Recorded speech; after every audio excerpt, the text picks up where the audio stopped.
Hi guys, ayan, good morning. Ayan ang ating morning routine. Morning routine, magdilig tayo ng halaman. Ayan, naglalakad ako papunta sa garage. Kukunin ko yung ng panghalaman, pangdilig. Ayan na, kinuha ko na guys. Ang aking morning routine. Pasok tayo ng bahay guys, kukuha ko ng tubig. Ayan na, sinasahudan ko ng tubig. Ayan, naglalakad na ako guys. Ayan, dadiligan na natin ang halaman. Kawawa naman to, parang mamamatay na ito. Ang ganda.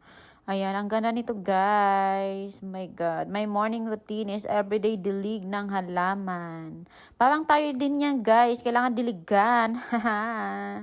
Ang ganda nito guys. I bet ko tong kulay. I love the color. Ayan na guys. Diligan ko ang aking sunflower na para mamatay. Diyos ko, wag ka nang mamatay. Kakabili ko lang. Yan. Ayan, ito din. My God! Kaluoy sa akong halaman. At to, ang ganda nito.